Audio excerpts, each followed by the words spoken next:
Yesus punya dua natur, Eh, natur kealahan dan natur kemanusiaan. oke. Bapa yang mengutus Yesus ada berapa natur? Bapa satu, Yesus berapa natur? kan tiga pribadi yang kita pahami. Yesus dua natur. Yesus dua Bapa natur, itu roh. Bapa satu natur. Oke. Iya. Sekarang ketika Yesus itu dua natur dan Bapa satu natur, apakah mereka sama? Kalau baca Yohanes 1 kan jelas, pada Heeh. mulanya adalah firman, firman itu bersama-sama dengan Allah, firman itu adalah Allah. Oke. Ini data Logos pembandingnya. itu adalah Allah. Oke, ini sekarang bandingkan ini. Terbantahkan Yohanes 1 nomor 1 dengan dalil kitab Anda sendiri. 1 Korintus 8 nomor 6. Namun bagi kita hanya ada satu Theos saja, yaitu Bapa, yang daripadanya berasal segala sesuatu.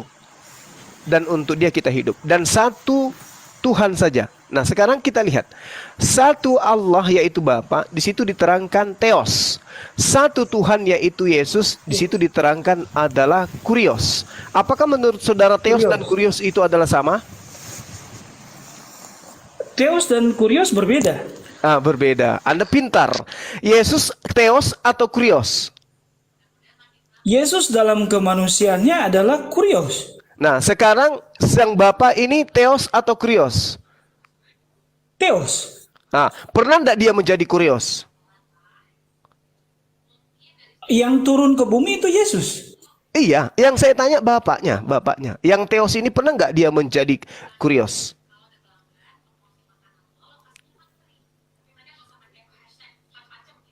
Berpikir, Kalau Pak, berpikir. memahami Bagus, Bapa, berpikir. Anak, dan Roh adalah satu.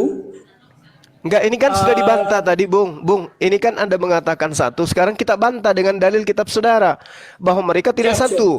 Yang satu Theos, yang satu Kurios. Sekarang pertanyaan saya, bisa nggak Theos ini berubah menjadi Kurios?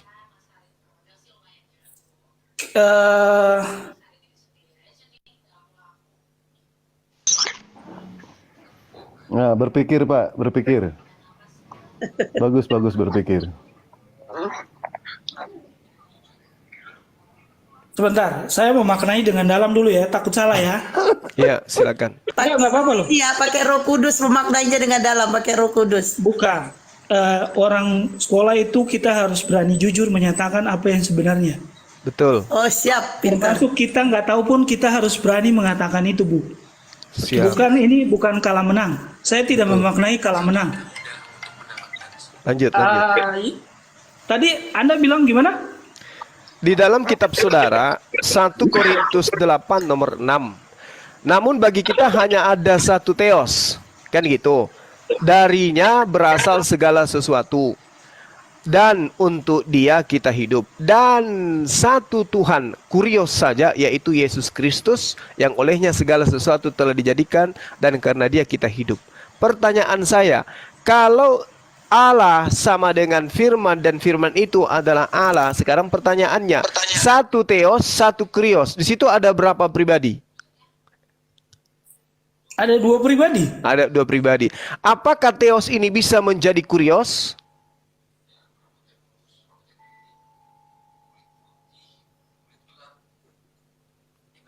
Kalau yang saya pahami, hanya untuk saya pernah nonton penjelasannya Romo Gereja Ortodoks, itu menurut saya cukup clear. Dia menjelaskan memang untuk kata Tuhan dan Allah itu ketika memang diletakkan pada Kristus, maknanya memang jadi tidak sama. Tapi kemudian kalau dari makna seperti itu saya memaknai harusnya itu bisa ketika itu diletakkan pada Allah Tuhan, karena kan setahu saya namanya Allah itu gelar, Tuhan itu namanya gitu. Ya, jadi gini, kita tidak sekali lagi saya katakan kepada saudara, di dalam Al-Quran perintahnya afala tatafakkarun, perintahnya di dalam Al-Quran wala'allahum yatafakkarun, agar manusia itu berpikir, kan gitu ya. Nah sekarang Betul. Sekarang ketika kita kemudian mendudukkan masalah ini, maka yang menjadi acuan adalah apa yang diterangkan di dalam Amsal 3 nomor 5. Berpegang teguhlah kepada firman Tuhan, jangan berpegang teguh kepada asumsi atau pendapat sendiri-sendiri atau masing-masing. Namun bagi kita hanya ada satu Tuhan, yaitu Bapa, Iya. yang daripadanya berasal segala sesuatu. Dan oleh karena Dia kita hidup. Dan satu Tuhan saja, yaitu Yesus Kristus. Tuhan di sini adalah Kurios. Bapa di sini Betul, Bang. adalah Theos. Ya, nah sekarang pertanyaan saya, Betul. bisakah Theos ini menjadi Kurios? Kalau dari asumsi yang saya dari pemahaman yang saya pahami, karena Yesus punya dua kodrat, makanya kata Tuhan dan kata Allah itu memang tidak bisa jadi sama, karena ada kodrat kemanusiaan, ada kodrat kealahannya. Oke, Tapi baik. kalau Allah sendiri, saya kira ini jawaban saya. Karena di Yesus itu sendiri memang susah untuk memang berbeda maknanya. Ketika itu ditaruh pada Yesus, makna itu jadi Tuhan bukan berarti Allah. Oke, baik. Itu karena ada dua naturnya, natur Oke. kemanusiaan dan Oke. natur kealahannya. Baik, kita kunci itu pemahaman saudara sebagai Kristen. Saya ingin melihat sejauh mana Anda memahami 2 Raja-Raja 19 nomor 19. Maka sekarang, ya Tuhan, Maaf saya potong. selamatkan Bang Juma, kiranya yang kami mualaf dari mau minta tangannya, telepon, tapi saya supaya lagi live, segala tapi saya kerajaan satu. di bumi Saya suruh dia mengetahui masuk ke live ini, bahwa katanya Engkau oke. sendirilah Itu Abang Kores Allah nggak bisa Tuhan, dipanggil ya, ya apa-apa. Allah. Takutnya Ini dia di dalam mualafnya 2 sekarang Raja-Raja nggak tahu 19 juga. nomor Cuma dia 19. Kemudian di dalam Ayub 9 nomor 8, Ya. Tuhan yang seorang diri membentangkan langit dan melangkah di atas gelombang-gelombang laut. Ketika dikatakan dalam kitab Ayub, seorang diri, pertanyaan saya, apakah anak Maria ada di sana?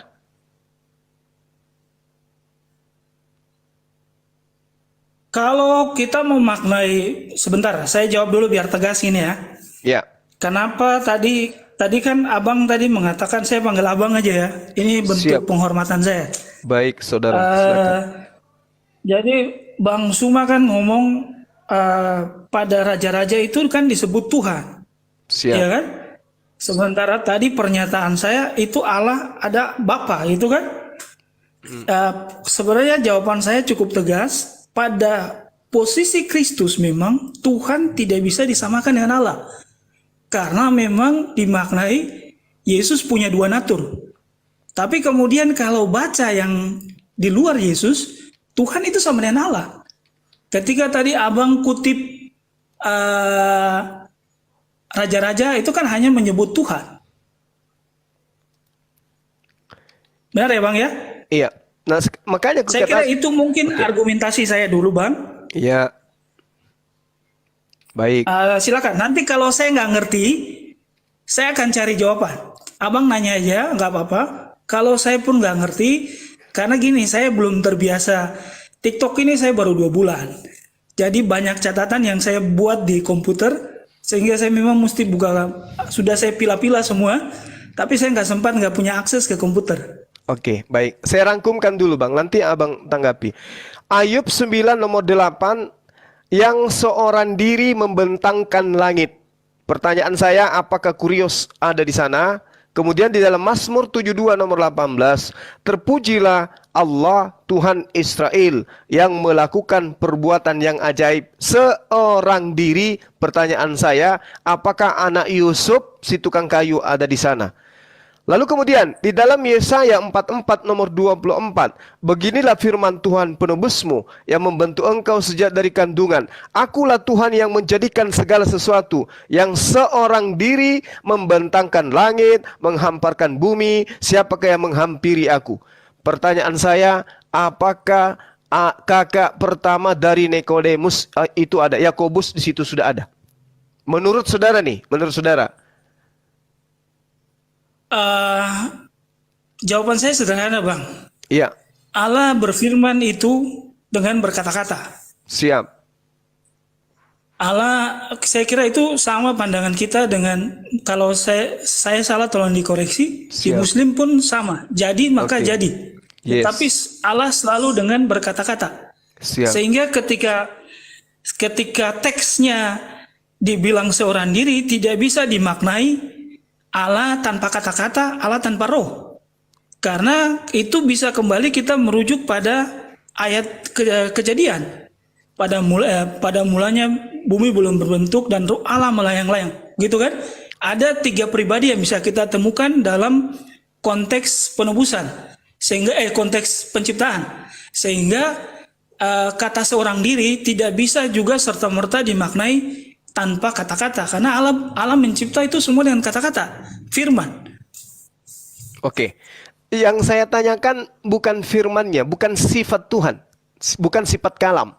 Sifat kalam itu melekat pada diri Tuhan. Yang saya tanya, kakak kandung daripada Yakobus apakah sudah ada di situ? Kalau dalam bentuk kemanusiaannya, Berarti dia nggak ada. saya lupa itu tadi di mana raja-raja ya? Iya, diterangkan dalam Mazmur 72:18, Yesaya 44 nomor 28, 24, kemudian Ayub 9 nomor 8. Dia seorang diri. Pertanyaan saya, apakah anak tirinya Yusuf sudah ada di sana atau belum? Yang ada itu kan firman-Nya. Oke, firman. Yang Baik. Kristus itu kan inkarnasinya dalam bentuk fisik manusia, Oke. tapi kealahannya kan tadi 2 natur yang sudah saya jelasin. Oke, baik. Dengarkan kalimat yang saya akan lantunkan ini.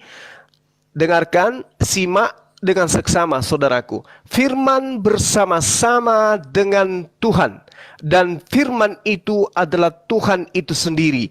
Sekarang, ketika firman itu menjadi manusia, yang menjadi manusia ini adalah firman itu sendiri. Ketika firman itu adalah Bapa, maka yang menjadi manusia adalah Bapa. Maka keberadaan kemanusiaan itu keberadaan yang dikehendaki oleh Bapa itu sendiri. Maka yang menjadi manusia adalah Bapa itu sendiri. Betul atau salah? Kalau dilihat dari pribadi, itu kan ada 2. Tapi bahwa firman dan Allah adalah Allah itu sendiri. Nah, setelah dia menjadi manusia, maka yang menghendaki dirinya menjadi manusia siapa? Bapa.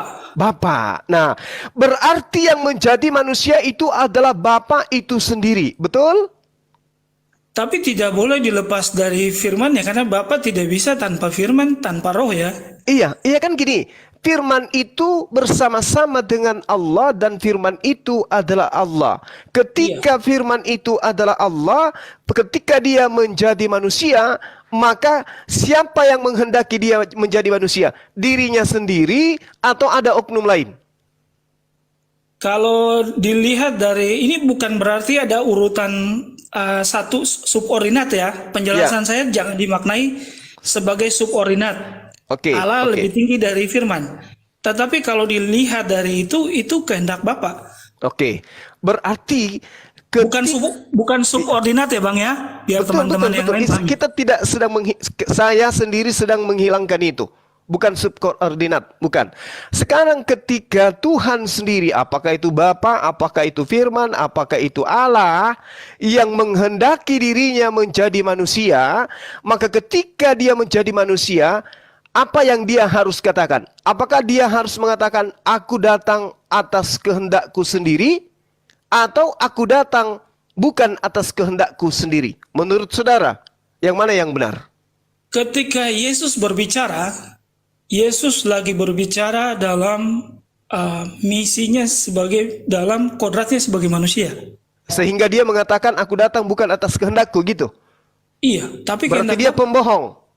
Dia nggak bohong. Loh, tapi dia lagi mengatakan. Tadi Anda mengakui bahwa yang menginginkan dirinya menjadi manusia adalah dirinya sendiri. Yang menghendaki dirinya menjadi manusia adalah dirinya sendiri. Yesus adalah dirinya sendiri. Dirinya adalah Bapa, dirinya adalah Allah, dirinya adalah Theos. Betul atau tidak? Betul. Kenapa dia mengatakan di dalam Yohanes 8 nomor 42, aku datang bukan atas kehendakku sendiri, melainkan kehendak dialah yang mengutus aku. Yesus pembohong atau Anda salah iman? Yesus benar dan saya nggak salah iman. Nah, kalau begitu Yesus benar berarti Anda yang salah. Enggak. Loh, Yesus mengatakan aku datang bukan atas kehendakku. Ku di sini siapa? Yesus. Akan tetapi atas kehendak dia. Dia siapa? Abang mesti tahu dulu dia lagi bicara sebagai apa. Tunggu sabar. Ini kan yang berbicara Yesus. Yesus yang adalah Bapa yang datang berubah diri menjadi manusia atas kehendak siapa? Kehendak Bapa. Oh, kehendak Bapa. Berarti ketika Yesus adalah Bapa itu sendiri, sejatinya dia berkata, aku datang atas kehendakku atau kehendak yang lain. Dia lagi bicara dalam kemanusiaannya sehingga dia wajib memang menyebut itu. Sebagai manusia, tadinya dia datang Bukan, sebagai ini. manusia dia Bukan, Abang datang. mesti paham dulu biar jangan Iya. salah tafsir nanti. Oke, Yesus lagi berbicara dalam kodratnya kemanusiaannya. Oke, kemanusiaannya ini berada dalam keadaan manusia atas kehendak siapa? Bapa. Bukan kehendak Yesus. Bukan kehendak firman, tapi kehendak Bapa. Berarti tadi Bapa dan firman adalah satu, itu hoaks. Enggak, satu. Tapi ketika bicara soal fungsi itu kayak peran, saya takut salah juga nih. Bapa memang yang Bapa dan anak memang tidak bisa dilepas. Tapi kemudian ketika Yesus datang, itu kan inkarnasi. Dia mengambil tubuh manusia. Oke. Tapi dia juga punya sisi kealahan. Oke, baik, Jadi baik. dipahami bahwa dia lagi bicara dalam kemanusiaannya. Oke. Dia lagi berbicara tentang Bapa. Baik. Saya kasih analogi sederhana. Ketika manusia menjadi babi ngepet, manusia dulu baru babi ngepetnya. Pertanyaannya, babi ngepet ini menjadi babi ngepet atas kehendaknya sendiri yang tadinya manusia atau atas kehendak oknum lain? Kalau begini Bang, kalau saya jawabannya sederhana. Analogi tentang kealahan tidak bisa dipakai, pembandingnya harus equal. Ya, silakan. Karena ketika Abang menggunakan pembanding babi ngepet dan itu kan bicara soal Kan tadi Anda mengatakan inkarnasi, Bang. iya, Manusia betul. inkarnasi menjadi babi ngepet. Babi ngepetnya ditanya, atas kehendak siapa kau berubah menjadi babi ngepet? Apa kata babi ngepetnya? Atas kehendakku Karena sendiri. Salah atau Bukan, tidak tuh? Bang. Agak berbeda begini, karena babi ngepet dan manusia itu dua entitas yang berbeda, nggak bisa disamain. Kalau Tuhan dengan pencipta sama nggak entitasnya? Kalau Yesus dengan Bapa kan entitasnya satu. Satunya dari mana? Aspek kesatuannya yang mana? Tadi Dalam hakikatnya sebagai Allah ya. Oke, dalam hakikatnya sebagai Allah. Nah, kalau hakikatnya Yesus adalah Allah itu sendiri, kenapa dia mengatakan aku datang bukan atas kehendakku sendiri? Sebab dia lagi bicara dari sisi kemanusiaan. Jadi gini Bang, Abang tidak boleh, ini gini, kalau statement Abang, saya agak khawatir Abang membuat percampuran. Jadi Allah dan manusia jadi tercampur. Itu yang keliru. Itu Oke. yang tidak diimani secara iman Oke. Kristen tidak mengimani itu Bang. Ya, Tidak ada percampuran. Oke. Saya sampai di sana. Bisa tidak kalau ada kemudian orang yang menganggap bahwa Anda adalah Tuhan pencipta langit dan bumi? Kalau saya nggak bisa, karena saya bukan saya Anda ciptaan. mengatakan tidak bisa karena kapasitas Anda sebagai manusia saat ini, tapi sejatinya Anda adalah Tuhan. Boleh nggak kayak gitu? Kalau saya Tuhan, saya boleh. Tapi kan saya sadar saya bukan manusia. Nah, Saya bagaimana manusia. dengan Yesus? Sadar nggak Yesus kalau dia bukan Tuhan? Yesus sadar Yesus Tuhan. Di mana itu dia katakan?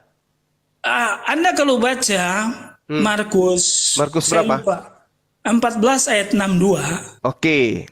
Ketika itu pernyataan tegas. Sebenarnya juga begini Bang. Iya. Kalau Abang baca, akulah jalan kebenaran, akulah roti hidup, akulah macam-macam itu kan. Itu sebenarnya pernyataan yang sama yang Yesus membuat klaim yang sama dengan Allah yang menyatakan diri pada Musa ketika Musa bertanya, namamu siapa supaya saya sampaikan pada orang Israel? Aku adalah aku. Jadi ketika Yesus menyampaikan roti hidup itu sebenarnya Yesus mengutip hal yang sama. Itu klaim. Iya. Pernyataan Sekarang- Yesus ya. Iya. Jelas. Sekarang begini. Kalau Abang baca ego eimi kalau nggak salah. Iya. Saya lupa bahasa. Paulus juga sering mengatakan itu, Yohanes juga sering mengatakan ego emi. Nah sekarang gini, saya akan memaksa Anda adalah Tuhan. Sekarang Anda mau Kalau ngomong apa? begini, kalau Paulus, begini saya jawab pertanyaan abang dulu ya. Iya. Kalau Paulus sama itu kan jelas. Begini, Yesus, murid-murid Yesus kalau abang baca di dalam Injil, itu menyembuhkan di dalam namanya. Kemudian nama siapa? Nama Yesus. Bukan, Ada apa dengan nama Yesus, Bang? abang makanya tanya dulu itu. Iya. Ada Iya, saya apa tanya. dengan nama Yesus sehingga Yes. berkuasa menyembuhkan? Yes. Kemudian ada murid-muridnya menyatakan, ada di luar kami yang menyembuhkan orang dalam namamu, dan kami melarang. Yesus bilang jangan, itu powerful namanya. Kenapa? Karena selama ini mujizat itu dilakukan dengan nama Allah. Sehingga dari pernyataan itu tegas, Bang. Kita tidak melihat kealahan Yesus dari satu ayat saja, tapi kemudian korelasi dengan ayat-ayat yang lain. Begitu, Bang, cuma yang Iya. saya hormati. Baik, saudaraku. Jadi gini, kita tidak akan bisa sampai kepada poin kebenaran kalau kita mulai dari akarnya. Iya, Tadi- saya paham. Ya, tadi saya sudah katakan kepada saudara bahwa Tuhan itu seorang diri, anak Yusuf belum ada di sana, anak Maria belum ada di sana, kakak Yakobus belum ada di sana. Itu Secara poin. kemanusiaan ya. Yesus, iya, secara kemanusiaan betul. Nah, sekarang ketika Anda berbicara berinkarnasi, Tuhan berinkarnasi itu maksudnya adalah Tuhan membentuk diri dalam bentukan baru, bentukan lain. Betul? Karena begini, Bang, ini saya jelasin ke abang dulu. Memang gini, saya buat pernyataan yang mungkin cukup tegas ya. Pertama, Tritunggal itu, Trinitas itu bukan soal jumlah Allah, tapi juga bicara soal Allah yang menyatakan dirinya. Tritunggal itu juga bicara soal misteri Allah. Jadi ada banyak hal yang memang tidak bisa pakai logika matematika, Bang. Kalau abang pakai logika matematika nggak ketemu. Nah, saya tahu bahwa kebingungan kita karena kita datang dengan logika matematika. Logika matematika itu materi. Semua yang ada di bumi yang terikat dengan ruang dan waktu itu terikat dengan logika matematika. Tapi kemudian Allah tidak terikat dengan itu. Allah bisa bekerja dalam dimensi ruang, waktu, dan materi, tapi Allah tidak terikat dalam dimensi ruang, waktu, dan materi. Oke, baik. Boleh saya bertanya kepada saudara? Boleh, abangku? Oke, Yesus terikat nggak ruang dan waktu? Sebagai manusia, Yesus terikat ruang dan waktu. Sisi kemanusiaannya. Nah, sekarang Sisi kemanusiaan. ada oknum. Oke, sekarang ada oknum yang menuhankan Anda. Jangan, Karena saya bukan Anda- Tuhan, Bang. Kenapa Anda mengatakan Anda Tuhan? Anda bukan Saya Tuhan. bukan Tuhan, Bang. Saya bukan Alasannya? Tuhan. Alasannya? Ya karena saya sadar, saya memang bukan datang dari sana kan. Nah, Yesus sadar nggak kalau dirinya itu Tuhan? Yesus sadar, makanya Yesus menyebut ego eimi berulang kali. Yesus menyembuhkan banyak orang. Yesus menyatakan diri. Kalau abang baca Markus 14:62 itu jelas. Kalau abang tahu kenapa, entah ini diskusi kita, entah kita kesampingkan dulu diserupakan atau bukan. Tapi yang jelas hukuman yang diberikan oleh ahli-ahli agama, abang baca dengan tegas di Markus 14 ayat 62. Ahli Farisi itu Oke. tahu Yesus lagi menyamakan dirinya dengan Allah. Salah dalil, saudaraku. Justru kalau Markus 14:62 itu membuktikan Yesus itu anak manusia yang duduk di sebelah kanan yang maha kuasa. Anda salah dalil. Mungkin maksud saudara itu Yohanes 10 kali.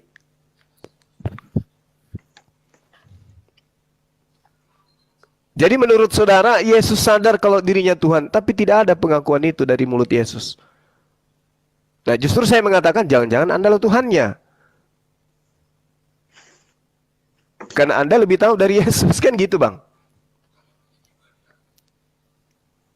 Kan bisa jadi orang mengatakan, saudara PEP 37 itu adalah Tuhan. Oh, tapi dia tidak mengajarkan dirinya Tuhan. Itu karena dalam keadaannya manusia, dalam kodratnya manusia. Kan gitu. Sementara ketika kita tanya Yesus, dari mana sisi ketuhanannya? Nggak ada sisi ketuhanan pada diri Yesus. Makanya saya katakan tadi, aku datang bukan atas kehendakku sendiri. Contoh misalnya nih, ada manusia merubah dirinya menjadi babi ngepet. Babi ngepetnya tidak mungkin akan berkata, aku jadi babi ngepet bukan atas kehendakku sendiri. Karena saya sekarang babi. Loh, yang menjadi babi ini adalah kamu sendiri yang tadinya manusia. Yang menginginkan kamu menjadi babi adalah kamu sendiri. Tapi kenapa ketika kamu menjadi babi, kau katakan, dalam kodratku babi, bukan diriku sendiri yang mau menjadi babi. Lalu yang menjadi babi ini siapa? Katanya tadi Bapak. Katanya tadi Theos. Kenapa sekarang mengingkari dirinya? Aku datang bukan atas kehendakku sendiri. Lalu atas kehendak siapa kamu datang? Kalau yang mengutus itu adalah kamu sendiri. Harusnya aku datang menjadi manusia atas kehendakku sendiri. Itu baru betul. Kalau saudara mengatakan Tuhan itu tidak bisa kemudian dinilai dengan numerik, dengan nomor 1, 2, 3. Tapi faktanya Anda mengatakan Yesus dalam kemanusiaannya, dia bukan Bapa itu sendiri. Berarti kan sudah dua. Ada yang manusia, ada yang roh. Yang membuat dia bernilai, berjumlah, Anda. Bukan kami Muslim. Anda yang membuat dia menjadi angka. Kenapa? Pada saat dia seorang diri, sendiri, ditanya, apakah anak Maria ada di sana? Tidak ada. Kapan kemudian dia ada? Pada saat Maria ngeden. Berarti sudah berapa? 2. Yang membuatnya dia berangka siapa? Anda sendiri. Terkecuali masih tetap teguh memegang pengajaran Yesus, hidup kekal itu adalah mereka mengenal engkau satu-satunya Tuhan yang benar dan mengenal aku Yesus Kristus yang engkau utus. Baru Tuhan itu tidak berangka, tidak berjumlah, tetapi satu dalam keesaan. Tapi dengan pola Anda seperti ini, Anda lah yang membuat dia menjadi angka. 1, pada saat dia bentuk roh, dia seorang diri dan dia bukan anak Maria. 2, ketika dia berubah menjadi anak Maria. 3, ketika juga datang dalam rupa burung merpati. Ada berapa jumlah di sana? 3. Kalau Anda mengatakan itu tidak berjumlah, lihat 1 Yohanes 5 nomor 7. Ada 3 yang menjadi saksi di kerajaan surga. Ada berapa? 3. Berangka? Yes. Nah gimana tuh? Yang membuat dia menjadi angka-angka adalah iman saudara. 1 Bapa, 2 Anak, 3 Roh Kudus. Ada berapa? 3. 1 Yohanes 5 nomor 7. Ada berapa yang menjadi saksi di sana? 3.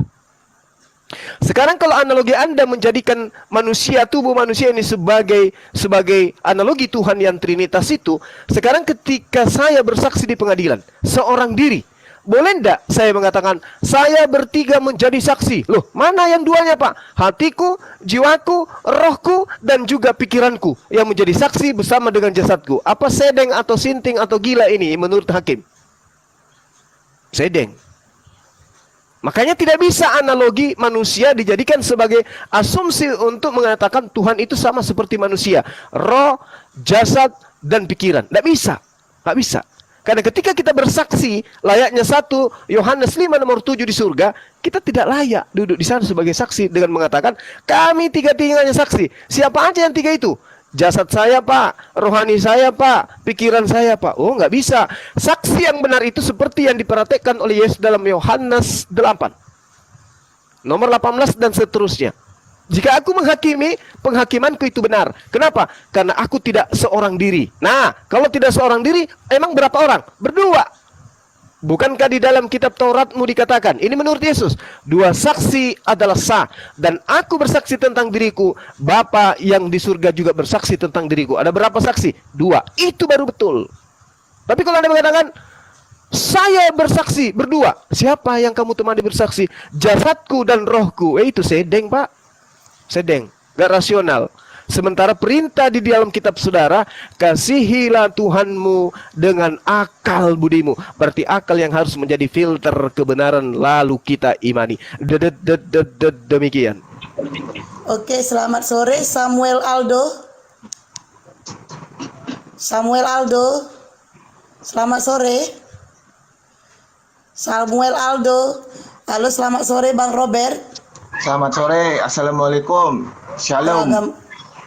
Agama apa? Saya Katolik. Oke. Bang Samuel Aldo, selamat sore. Sekali lagi saya tanya, gak dijawab, saya turunkan. Selamat sore Bang Samuel Aldo. Oke, saya turunkan.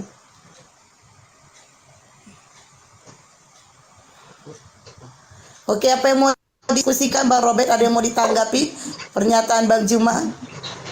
Terima kasih saya sudah boleh masuk di room ini. Saya ingin menyampaikan ya,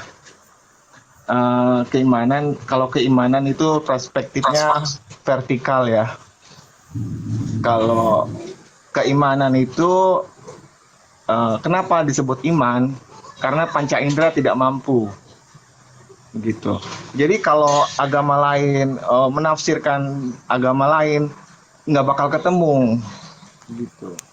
Nah sekarang begini, kalau dalam Islam Tuhan Yesus juga dihormati, ya kan? Dia sebagai nabi utusan, kita hargai juga. Tapi kalau di agama kita menyebutnya Tuhan juga nggak ada salahnya lah, dan nggak ada yang perlu diperdebatkan. Dan kalau secara filsafat Tuhan, ketuhanan sendiri ya, saya melihat dari Komal-Komal ini itu ingin mendefinisikan Tuhan. Jadi kayaknya Tuhan diatur menurut dalil-dalil yang disebutkan. Sedangkan itu semakin mengecilkan Tuhan. Kalau ingin mendefinisikan Tuhan, ingin menjelaskan Tuhan, itu sebaiknya diam.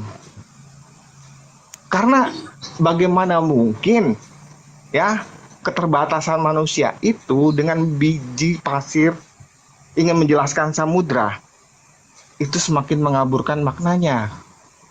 Jadi ingin menjelaskan Tuhan dengan bahasa manusia yang masih belepotan gini, masih otaknya sekecil ini, kita semua ini nggak bakal ketemu. Bagaimana menemukan Tuhan? Kita hanya cuman diam dan merasakan ciptaannya. Jadi jangan berfilsafat mengenai Bang Tuhan. Robert ini mau berdiskusi atau mau berceramah? Ya, saya mau ingin apa namanya? Maksudkan di Anda sini. juga ngomongnya belepotan. Anda juga ngomong belepotan. Ya, iya, makanya. Ya kan Ya ya udah saya Anda juga. turun saja. Jangan. Oke. Saya tanggapi dulu sebelum ke tempat yang lain, Ukti. Jadi betul Bang Suma. apa yang dikatakan.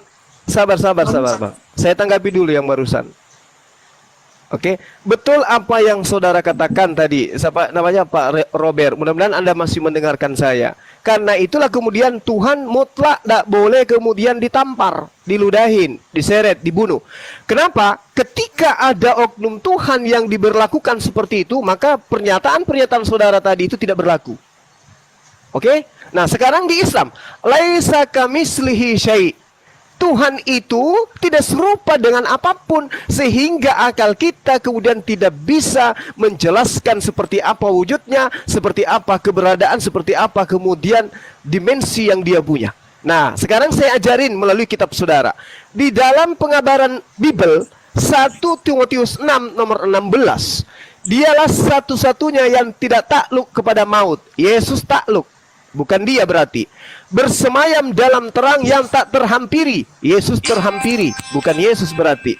Seorang pun tidak pernah melihat dia. Yesus bukan hanya dilihat. Di mute. Yesus bukan hanya dilihat. Yesus malah dibunuh. Dan memang manusia tidak dapat melihat dia. Yesus bukan hanya dilihat. Yesus disalib. Baginya lah hormat dan kuasa yang kekal. Yesus kuasanya tidak kekal. Bahkan untuk membebaskan Bani Israel dari perbudakan Roma, itu tidak bisa. Dialah satu-satunya yang tidak takluk kepada maut, bersemayam dalam terang dan yang tak terhampiri. Seorang pun tidak pernah melihat dia, dan memang manusia tidak dapat melihat dia. Laisa kamitslihi syai'. Itu baru betul. Dikuatkan di dalam 2 Korintus 4 nomor 18, sebab kami tidak memperhatikan yang kelihatan melainkan yang tak kelihatan. Karena yang kelihatan adalah sementara, Yesus kelihatan, sifatnya sementara. Sedangkan yang tidak kelihatan adalah kekal. Laisa kamitslihi syai'. Itu baru benar. Jadi kalau Anda menarasikan Tuhan tidak bisa dijelaskan dengan logika, Tuhan tidak bisa. Yes, oleh karena itulah saya menyampaikan Yesus bukan Tuhan. Karena Yesus bukan hanya bisa dilogikakan, Yesus bahkan bisa dibunuh. Itu sederhananya demikian. Silakan yang lain. Oke, Iya, Bang, Johnny saya jawab Martin. dulu boleh? Saya jawab boleh, sebentar boleh. boleh? Saya Boleh, kebetulan mau jalan. Oke, Boleh oke, izinkan saya jawab Bang Suma? Silakan, silakan. Lanjut. Abangku, izinkan saya menjawab. Gini bang, memaknai konsep penebusan itu mesti dilihat dari kita kejadian 3. Kejadian 3 itu manusia jatuh dalam dosa. Kemudian ketika di dalam Taman Eden itu, manusia itu menutup dirinya itu dengan daun-daun pohon ara. Kemudian Tuhan memberikan pakaian bagi mereka dari kulit binatang. Artinya pada saat itu penebusan pertama terjadi. Nah kemudian Adam ini kan gagal. Adam gagal sebagai gambaran Allah karena Adam jatuh dalam dosa. Kemudian memang Kristus harus datang untuk mengganti apa yang tidak bisa Adam lakukan. Dan memang konsepnya itu Yesus penebusan itu memang Allah itu adalah Allah yang adil, tapi sekaligus Allah yang penuh kasih. Dua itu nggak bisa dipisahkan, bang. Nggak bisa kita pisahkan Allah yang adil dan Allah yang maha kasih. Sehingga bagi kami nggak ada masalah bahwa Allah itu kan kemanusiaannya yang mati, dan itu nggak ada masalah. Sebentar, ini anak saya telepon, saya matiin dulu. Bahwa kemanusiaan yang mati kan kemanusiaannya. Coba abang baca, bahkan taat sampai mati sebagai manusia, dalam keadaannya sebagai manusia. Jadi kemanusiaan yang mati, bukan Allah yang mati. Makanya Yesus itu punya dua natur. Kita sepakat bahwa pada diri Yesus tidak bisa kita mengatakan Tuhan dan Allah adalah sama, karena dia punya dua natur. Iya. Tapi kemudian kalau abang melihat ayat yang lain, sekarang begini. bisa disamakan. Ya, Begitu sekarang bang. gini, Jadi Yesus punya dua natur. iya. Oke. Yesus punya dua kepribadian. Bapak punya berapa kepribadian, Bapak? Theos. Bapak kan satu, tadi udah saya jelasin. Iya. Makanya saya tanya, kalau Yesus itu adalah Bapak itu sendiri, kan pertanyaannya saya, Bapak itu punya berapa pribadi sang Bapak ini? Allah itu kan satu hakikat, ada tiga pribadi, Bapa, Anak, dan Roh. Yang berinkarnasi Menurut siapa itu tuh? kan, Menurut Ya. itu menurut siapa, Bang? Itu menurut siapa? abang baca aja di situ. Kalau kita Tritunggal ini kan memang tidak tertulis. Sama kayak Tauhid tidak tertulis, tapi makna itu ada di dalam Quran dan ada juga di dalam Alkitab. Sejak Kejadian 1 Jadi gini. itu sudah jelas bahwa ada Bapa, ada Roh Allah, itu kan? Ada firman Allah, Ada itu air? jelas. Ada samudra? Bukan. Anda Bukan, iya. jangan lupa, ada air, Iya. ada samudra, ya kan? Apakah mereka yang- bagian daripada Allah itu sendiri? Bukan, melayang-layang di atas permukaan air, tapi Yang bukan, melayang ini bukan. siapa? Yang melayang-layang ini siapa? Coba baca Kejadian 1 deh. Enggak, saya tanya, yang melayang-layang ini siapa? Roh Allah atau Allah?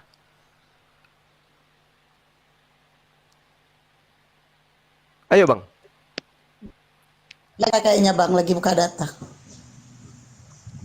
Jadi gini, Kejadian 3 nomor 13, 1 Yohanes 3 nomor 8, ajaran ini jelas. Yang menyebabkan Adam jatuh ke dalam dosa adalah iblis. Yang terkutuk adalah bumi. Yang terkutuk adalah ular. Tapi ajaran Paulus di dalam kitab saudara Roma 5 nomor 12, yang menyebabkan dosa itu menjalar ke manusia adalah Adam. Ini fitnah. Ini fitnah ini. Ini fitnah pendiri agama saudara. Karena ingin menjajakan Yesus sebagai penebus. Kejadian 3:13, 1 Yohanes 3 nomor 8, iblis yang menyebabkan Adam masuk ke dalam dosa. Adam tetap dalam dosa? Tidak. Dia bertaubat, dia diberkati. Di mana dituliskan? Kejadian 5. Baca satu perikop. Kejadian 5 jelas Tuhan memberkati Adam, memberkati istrinya, memberkati anak keturunannya. Lalu mana dosa yang diwariskan kalau dia diberkati? Nggak ada. Kenapa ada dosa waris yang dijajakan oleh Paulus? Karena Paulus ingin menjadikan Yesus sebagai tameng penghapus aturan-aturan Tuhan kepada orang Romawi dan Yunani. Kenapa Paulus ini ingin menjerat Romawi dan Yunani? Karena dia ingin pengikut. Makanya ajaran yang tidak mungkin dianut oleh orang Romawi dan Yunani pada kala itu dihapuskan di dalam pengajaran Paulus. Apa itu? Sunat dan juga makan babi. Itu dihapuskan oleh Paulus supaya Romawi dan Yunani bisa menjadi pengikutnya. Makanya dikatakan di dalam Galatia 2, di dalam suratnya Galatia 2 nomor 8, aku diutus kepada orang-orang yang tidak bersunat. Siapa yang mengutus dia? Kepada orang-orang yang tidak bersunat. Di mana orang Yesus? Yahudi. Ya, di mana Yesus mengutus Paulus? Di mana tuh? Anda baca Kisah Rasul 9. Di situ jelas orang yang akan itu dipakai tulisan adalah siapa? Paulus. Itu tulisan siapa? Kisah para Rasul setahu saya Lukas ya. Lukas. Di mana Lukas mendapatkan mandat? Apakah dia nabi? Lukas itu kan juru tulisnya Paulus kalau nggak salah. Oh, bagus. Nah, Anda sudah mengakui. Berarti Anda sudah menjelaskan yang mengatakan Paulus itu adalah rasul adalah Paulus sendiri melalui tangan asistennya. Nah, yang saya minta pengakuan Yesusnya mana? Nah, sabar Bang, abang keliru nih. Abang dengar apa kata Yesus kepada Ananias? Yang mencelikan mata Paulus adalah Ananias. Ananias dipakai karena Yesus ngomong, orang ini akan saya pakai. Saudaraku, yang mengatakan tentang Ananias itu pemberitaan dari mana? Ya, abang baca. Anda baca di kitab mana? Di kitab mana itu? Lukas. Ya, kisah para rasul. Lukas semua yang iya tahu. Lukas semua yang menyusun itu semuanya bersama dengan Paulus. Mereka yang menyusun itu. Yang saya tanya, Yesusnya mana? Abang jangan lupa, waktu pewahyuan itu, waktu Paulus dipanggil itu, Paulus berencana untuk menganiaya orang jemaat mula-mula. Dan pada saat itu bersama dengan rombongan. Yesus berseru apa? Paulus, ini engkau telah menganiaya aku. Paulus bilang, siapa engkau? Aku Yesus yang engkau aniaya. Anda akan semakin ribet nanti. Suara yang mengatakan Saulus itu suara Tuhan, suara Bapa atau suara manusia? Yesus sendiri yang berbicara dengan jelas. Itu suara Tuhan atau suara manusia? Suara Tuhan atau suara manusia? Suara manusia atau suara Tuhan karena Tuhan. Yesus sudah mati. Berarti Yesus bohong bahwa engkau tidak bisa mendengarkan suara Tuhan. Di dalam Keluaran 33 nomor 20, Musa juga mengatakan demikian. Tidak ada manusia dapat hidup karena mendengar suara Tuhan. Yesus mengatakan, Bapa yang mengutus aku, suaranya tidak bisa kau dengarkan, wajahnya pun tidak bisa kau lihat. Ini bohong atau tidak? Nggak bisa dimaknai seperti itu. Abang membuat tafsir yang agak keliru. Karena Allah pun dalam beberapa kali memang berbicara dengan Adam. Allah berbicara dengan Musa langsung bisa. Ketika 10 perintah Tuhan itu Adam berbicara dengan Musa. Oh, salah Anda. Salah. Di dalam kitab Kejadian 12 jelas sekali dikatakan, jika di tengahmu ada nabi, aku Tuhan akan menyatakan diri kepada nabi tersebut dan berkata kepada nabi tersebut melalui mimpi. Lalu Musa menuliskan. Dengan Musa itu, kalau abang baca baik-baik, itu berhadapan kok. Oke, memang berhadapan, tapi yang dihadapi itu adalah pernyataan Tuhan. Bukan wujud Tuhannya yang datang, tapi pernyataan Tuhannya. Sama seperti ketika Anda berhadapan dengan saya, yang datang di depan Anda itu adalah suara melalui HP, bukan saya. Apakah HP Anda adalah saya? Bukan. Begitulah Tuhan berfirman kepada Nabi Musa alaihissalam. Nah, sekarang Anda pernyataan juga, Allah menulis dengan jarinya di 2 loh batu. Jadi makanya saya bilang, pernyataan saya, Allah tidak terikat ruang dan waktu, bisa bekerja dalam dimensi ruang waktu materi, tetapi Allah juga tidak terikat dimensi ruang dan waktu. Saya menorehkan suara, kata-kata dan kalimat di sebuah HP. Anda percaya enggak? Iya, percaya. Nah, apakah HP itu adalah saya? Suara Anda adalah Anda, Pak. Oh, bukan, Anda keliru. Suara saya ketika sudah terlontar keluar dari saya itu bukan saya. Contoh, suara saya Anda rekam. Apakah saya yang ada di HP Anda yang Anda rekam itu? Kalau begitu pertanyaan saya gini, saya coba tanya ke Anda. Saya Iya, balik nih. silakan. Iya, silakan. Kitab suci itu firman Allah atau bukan? Firman Allah, betul. Karena itu udah keluar dari Allah loh, udah jadi buku loh. Nah, itu Berarti perkataan bukan lagi Allah. firman Memang Allah. saya tidak mengatakan bahwa itu Nggak, bukan ini firman pakai Allah. argumentasi, saya pakai logika yang sama loh. Iya, silakan, silakan. Kan katanya Anda tanya kalau ke udah saya, jadi- silakan. Kalau Anda- udah jadi bentuknya dalam HP bukan lagi suara saya. Berarti kalau udah jadi kitab suci itu, bukan itu suara. Bung, itu suara saya, tapi itu bukan saya. Betul atau tidak? Iya kan yang saya bilang tadi pernyataan saya kan itu suara Anda, Pak. Iya, tapi bukan saya kan? Suara Bang Suma adalah Bang Suma. Oh, Anda keliru.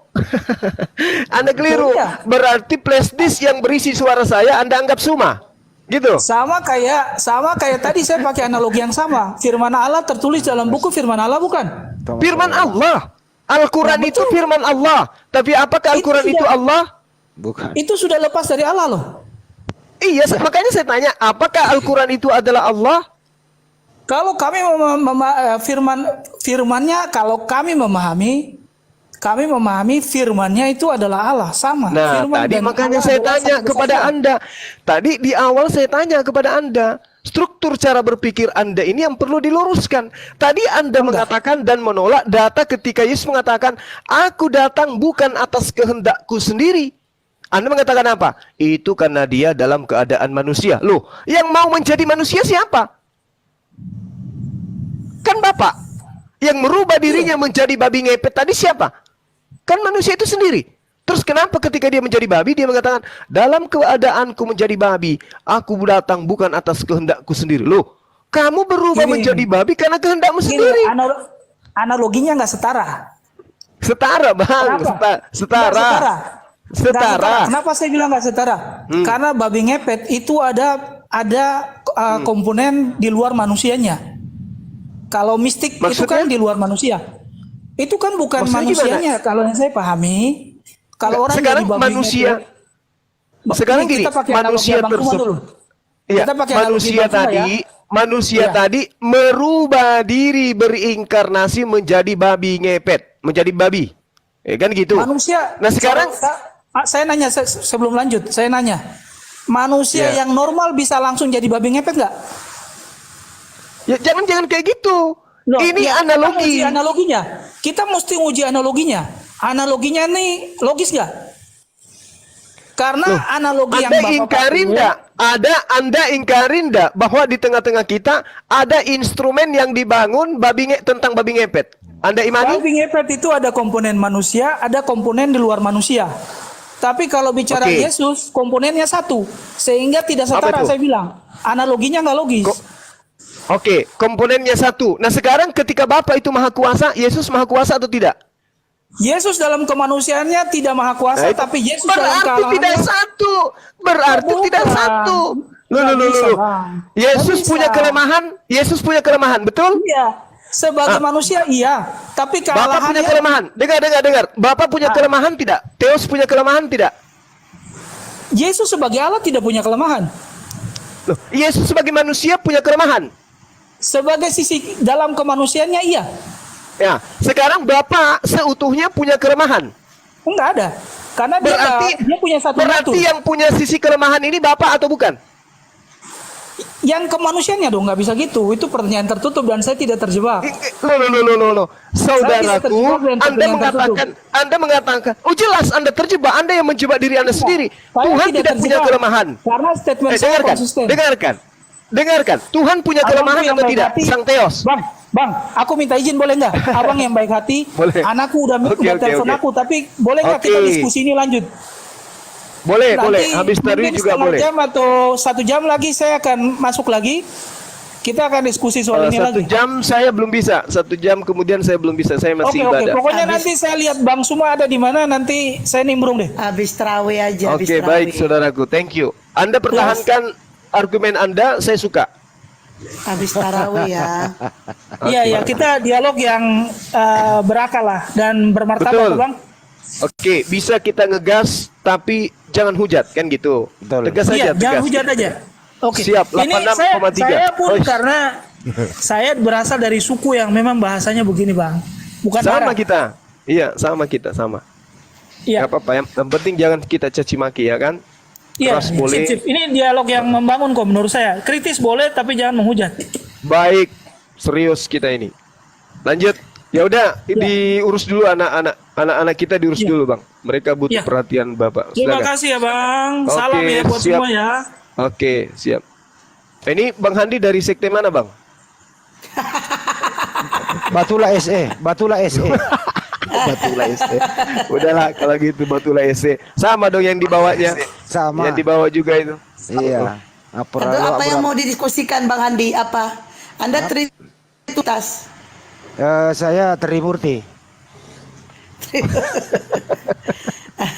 Apa yang Anda tanggapin dari pernyataan Bang Zuma? Kalau menanggapi tadi sih ya teman-teman ya, itu diskusinya anak ini sebenarnya ada bisa terbuka doktrinnya, tapi kadang-kadang masih berat juga. Tapi kalau lama kelamaan berdiskusi dengan metode seperti ini, tidak ke personal, tidak ada hujatan, saya rasa nggak nyampe 3 kali 24 jam deh sudah bisa berhenti menuhankan manusia. Saya yakin itu. Betul. Masalahnya kita berdata, Yang mau Bang naik Handi. agama Iya. Kristen aja, typing di bawah Kristen gitu. 1 kali 24 jam Oke, kan tamu lanjut. harus lapor nih. Nah, kalau 3 kali 24 jam ya kembali ke jalan yang benar, kan gitu. Bener gak? Dari Bang? tadi sebenarnya gatel ini Bang ya, pengen ikut campur. Aduh, kata Dewa teh. Tadi sebenarnya Dewa ngasih pertanyaan jebakan juga Bang. Pertanyaan kedua dan ketiga pasti dia kejebak dengan jawaban dia. Cuma karena ada Bang Juma, Dewa nggak enak juga kan, ya sudahlah. Enggak, kalau langsung Eh, kejebak ginting selesai lagi, dialog ginting. kita. Ya sudah tuh, di sini mau maghrib, Dewa mau nyambel. Makasih banyak Bang Juma, Bang Andi, sama Bunda ya. Jangan lupa nanti Bang Juma kalau jadi itu mau bersahadat, Udah saya saya ganti itu serahkan nama nanti itu, ke Pakam. Bang Juma ya. Baik. Belum ada Iya, iya. belum ada kabar beliau nih, Bang. Iwan Villa, terima kasih banyak. Iya. Bang Jia, terima kasih banyak. Ada Barakallah. oknum lain lagi, Bang. Tolong saksikan nanti ya, ada yang mau bersahadat di tempat Dewa. Insya Allah kalau jadi malam, kalau tidak jadi malam ini, insya Allah besok. Terima kasih banyak, nanti ditunggu kehadiran Bang Juma. Bang Andi ya, Bunda, Ya, siap. terima kasih. Oke. Assalamualaikum warahmatullahi wabarakatuh. Waalaikumsalam. Oh, Waalaikumsalam. kalau berarti kalau tepat banyak betul jadwal Bang Juma. Kalau jadi itu nanti malam ke sini sama ke tempat Bang Dewa juga ya. Iya, Ukti. Tadi dia udah dari WA saya mau minta telepon, cuman masalahnya saya lagi live gak bisa nelpon. Nah saya suruh masuk ke TikTok tapi dia nggak masuk. Mungkin jaringan, kita maklumi aja. Iya. Dia mau ngomong, dia udah kasih KTP-nya Bang, udah kasih KTP-nya 2 orang yang mau mualaf. Udah, Masya Allah. jadi ya. Cuman itu dia tadi. Akhi, barakallah. Saya- Akhi Muhammad Zia, Masya Allah. Barakallah fikum wa akhi. Iya baik banget semua. Terima kasih, saudaraku. Ini baru nih kayak gini dong. Jadi anak Lubuk Pakam bukan anak Medan. Ini baru bener. Enak kan? Anak Medan. Iya lah. Medan Pakam 1 jam buat situ. Anak Bang, Medan, namanya. anak Medan. Medan Pakam 1 jam Iya, via ke tol. Pakam ke Medan aja makan waktu. Ngaku-ngaku anak Iya, Medan. Via Ada tol. buat di Yang Pakam. anak Medan itu aku. Anak Medan aku, anak Amplas, Bang Erik juga anak Medan pada bulan. Oh, anak perang bulan. Itu lu Ya. Pakam udah jadi ya. Apa yang mau diskusikan? Bosan juga aku sama Ginting nih. Pesan ke apa? Ke Malas. Apa? Bosan atau malas? Bosan lah sih dirimu aja. Aku mau Iya. Dengan urutan naikkan aja gitu. Mungkin mereka ada yang mau disampaikan. Ya.